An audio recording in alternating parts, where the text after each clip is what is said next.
मेरा नाम कृष्ण सिंह बेदी है। जो इसकी श्राइन बोर्ड की ज़मीन वहाँ पारस अस्पताल को दी गई है, लीज़ पर दी गई है, 90 साल के लिए दी गई है।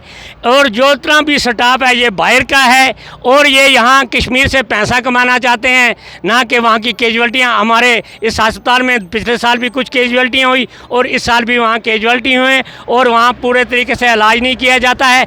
फौरी तौर पर इस पर ये करना चाहिए, इस पर सोच विचार करना चाहिए कि पहले ये अस्पताल बाहर वालों को क्यों दिया, जबकि हमारे स्टेट अस्पताल में काफ़ी डॉक्टर, हज़ारों की डॉक्टर में यहाँ ट्रेनिंग करके आए हैं जो बेकार घरों में बैठे हैं और बेरोज़गार आस्ता आस्ता कश्मीर को बेरोज़गार और जम्मू कश्मीर के पूरी तरह लोगों को बेरोज़गार है। मैं बीजेपी से, खासकर मैं बीजेपी का भी हूँ, बीजेपी से यही अपील करूँगा कि बदनाम बीजेपी होती है। अगर बाहर का यहाँ कोई इंस्टीट्यूट खोलता है या कोई कारखाना खोलता है वो सही ट्रीटमेंट से काम नहीं करता है। यहाँ ब्यूरोक्रेटी जो अफसर हैं, जो काफ़ी ब्यूरोक्रेट हैं, जो बीजेपी को बदनाम करते हैं और मुख्तलिफ पार्टियों से आए हैं, चाहे वो किसी पार्टी का भी आया है, बिहार से आया है, यूपी है, और लोग दूसरों पार्टियों से जुड़े हैं, यहाँ बीजेपी को बदनाम करना चाहते हैं और सही लोगों को ट्रीटमेंट नहीं दे रही है, जिसमें हमारे बाहर के अस्पताल यहाँ खो रहे हैं, जिसमें हमारा लाखों का नुकसान, हमारे डॉक्टर घरों में बेरोजगार बैठे हैं। ऐसा नहीं होना चाहिए। अगर यहाँ अस्पताल दे भी रहे हो, सेंट्रल गवर्नमेंट मदद भी कर रही है, यहाँ के लोकल अस्पताल दे दो,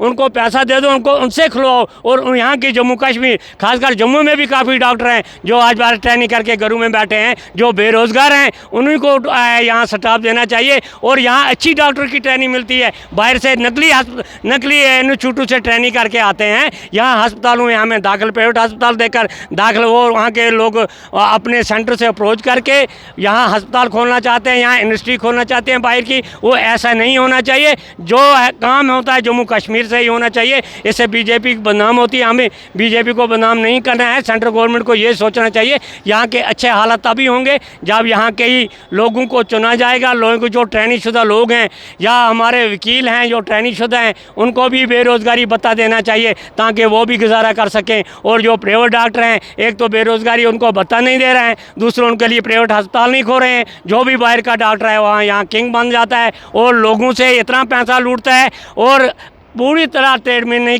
करता है और उसका इलाज भी पूरी तरह नहीं करता है और नकली दवाइयाँ आना के हमें देता है, जिससे हमारा विष ख़राब हो गया, जिससे हमारे बच्चे ख़राब हो गए।